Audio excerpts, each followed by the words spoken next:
नमस्कार, स्वागत है आपका पार्लियामेंट्री बिजनेस में। आपके साथ मैं हूं पारुल त्यागी। उत्तर प्रदेश में अपराध चरम पर हैं। पहले कानपुर में विकास दुबे का आतंक, कानपुर में संजीत यादव का अपहरण और फिर अब गोंडा और गोरखपुर में बच्चों के अपहरण के बाद लगातार पुलिस पर सवाल उठ रहे हैं और पुलिस पर बदमाशों की मदद करने का भी आरोप है। योगी सरकार ने यूपी में जीरो टॉलरेंस की नीति अपनाते हुए प्रदेश को अपराध मुक्त करने का वादा किया था, लेकिन अब यूपी में अपराध का ग्राफ लगातार बढ़ता ही जा रहा है। देखिए यूपी में बढ़ते अपराध पर हमारी ये खास रिपोर्ट।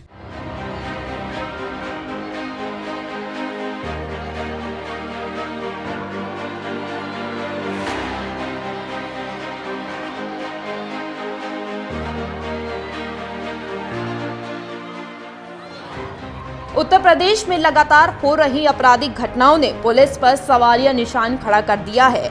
जहां एक तरफ कानपुर, गोंडा, गोरखपुर में अपहरण की घटनाओं के बाद पीड़ित परिवारों ने पुलिस पर ही आरोप लगाया कि पुलिस अपराधियों के साथ मिलकर उन पर कोई कार्रवाई नहीं करती, शिकायत दर्ज नहीं करती, एफआईआर नहीं लिखती। वहीं अब सरकार पर भी सवालिया निशान उठने लगे हैं। कानपुर देहात में संजीत यादव के बाद 16-17 जुलाई की रात को एक और अपहरण हुआ। युवक का धर्म कांटे से अपहरण कर लिया गया था, जिसके बाद परिजनों से 20 लाख की फिरौती मांगी गई। अपहरणकर्ताओं के द्वारा 5 दिन के अंदर 20 लाख की रकम देने को कहा था, जिसके बाद पीड़ित परिवार बच्चे की सलामती और अपहरणकर्ताओं से बचने को सकुशल बरामदगी के लिए पुलिस के पास पहुंची। लेकिन घटना के 9 दिन बीत जाने के बाद भी कानपुर देहात पुलिस किसी नतीजे पर नहीं पहुंच पाई है। वहीं गोरखपुर में भी बदमाशों ने 5वीं में पढ़ने वाले एक बच्चे का अपहरण कर सनसनी फैलाने की कोशिश की। कासगंज में भी 3 लोगों की हत्या से ये साबित हो गया कि यूपी में अपराध चरम पर है। यूपी में बीजेपी की सरकार गुंडाराज खत्म करने के नाम पर आई। बीजेपी ने दावा किया था कि सरकार बनने के बाद उत्तर प्रदेश से माफियाओं का राज, गुंडाराज खत्म होगा और प्रदेश में कानून व्यवस्था उच्च स्तरीय होगी। लेकिन पिछली कुछ घटनाओं को देखने से ये नहीं लगता कि उत्तर प्रदेश में कानून व्यवस्था ठीक है। लगातार हो रही आपराधिक घटनाओं ने और अपराधियों के साथ पुलिस के मिले होने की खबर से पुलिस के कामकाज पर और सरकार पर तमाम सवालिया निशान उठने लगे। इसी मुद्दे पर जब हमने बीजेपी के राज्यसभा सांसद और पूर्व केंद्रीय मंत्री शिव प्रताप शुक्ला से बात की तो सुनिए उन्होंने क्या जवाब दिया। नहीं, उसकी पूरी जांच जो है उत्तर प्रदेश के माननीय मुख्यमंत्री जी अपना करा रहे हैं। उसमें दोषी जो होगा किसी को बख्शेंगे नहीं। वो दरोगा शर्मा आज वह जेल में है, जो उनके साथ रहता था, जिन्होंने मुखबिरी किया। वहाँ का जो है एसओ वह निलंबित कर दिया गया, वह गिरफ्तार है। तो कुकृत्य तो कोई भी कर सकता है, चाहे पुलिस हो चाहे कोई भी हो। तो जो कुकृत्य करता है उसके साथ पूरे पुलिस के फोर्स को नहीं तोला जा सकता है। वह अपनी निष्ठा के साथ पुलिस का फोर्स रहती है। उसी में से कोई अगर बीच में आ जाता है, मुखबिरी कर देता है, कोई भेदिया हो जाता है, तो उसके साथ जो आज इन लोगों के साथ हुआ है वही होता है और उसको सिद्ध कर दिया गया है। क्या उत्तर प्रदेश में पुलिस की कार्यप्रणाली बदल चुकी है? क्या यूपी पुलिस एनकाउंटर पर ज्यादा जोर देती है? क्या यूपी पुलिस को एफआईआर और शिकायत दर्ज करने में समस्या होती है? आखिर पुलिस पर माफियाओं के साथ जुड़ने का आरोप क्यों लगता है? इसी मुद्दे पर जब हमने बीजेपी के राज्यसभा सांसद विजय पाल तोमर से बात की तो सुनिए उन्होंने क्या कुछ कहा। जब भारतीय जनता पार्टी की सरकार बनी, माननीय योगी आदित्यनाथ जी यहाँ के मुख्यमंत्री बने, तो उस समय देश में जंगल राज था और उसी के विरोध में ये वर्डिक्ट हमको दिया गया था।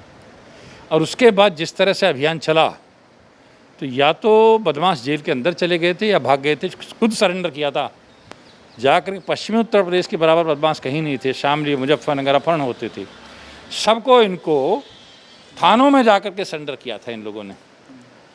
और अब कोरोना के पीरियड में जब पूरी की पूरी प्रशासन और पुलिस सारी कोरोना पर लगी हुई थी, तब कुछ बदमाश सक्रिय हुए हैं। पुलिस की कार्यप्रणाली क्या होनी चाहिए? पुलिस को एफआईआर और शिकायत दर्ज क्यों करनी चाहिए? और आखिर में क्या वजह है कि उत्तर प्रदेश पुलिस आपराधिक घटनाओं पर लगाम नहीं लगा पा रही है, साथ ही अपनी छवि भी खराब कर रही है? इसी मुद्दे पर जब हमने पूर्व पुलिस महानिदेशक विभूति नारायण राय से बात की तो सुनिए उन्होंने क्या कहा। देखिए, उत्तर प्रदेश में पुलिस की असफलता या पुलिस की छवि के खराब होने के पीछे जो मुख्य कारण मुझे लग रहा है वो ये है कि बेसिक पुलिसिंग ख़त्म हो गई है। जो बेसिक पुलिसिंग का सबसे बुनियादी तत्व है कि अगर कोई थाने में आए तो उसका एफआईआर दर्ज हो, उसका एक प्रोफेशनल तरीके से इन्वेस्टिगेशन शुरू हो, पुलिस फ़ौरन कार्रवाई करे, पुलिस अपना डॉक्यूमेंटेशन दुरुस्त करे, आसपास के या अगल बगल के अपराधियों के बारे में, उनके मोटस ऑपरेंडी के बारे में उसके पास जानकारियां हो और वो प्रोफेशनल तरीके से इन्वेस्टिगेशन करे। वो सब नहीं हो रहा है उत्तर प्रदेश में। दुर्भाग्य से ये इधर हाल की स्थिति नहीं है, पिछले 10 सालों से पुलिस की कारगुजारी का जो आकलन है वो आंकड़ों पर किया जाने लगा। आंकड़ों का मतलब पिछले साल आपके यहाँ इतने मुकदमे दर्ज हुए थे डकैती के या हत्या के या छिनैती के या राहजनी के, इस बार इतने दर्ज हुए हैं तो इतने ज़्यादा हो गए या इतने कम हो गए।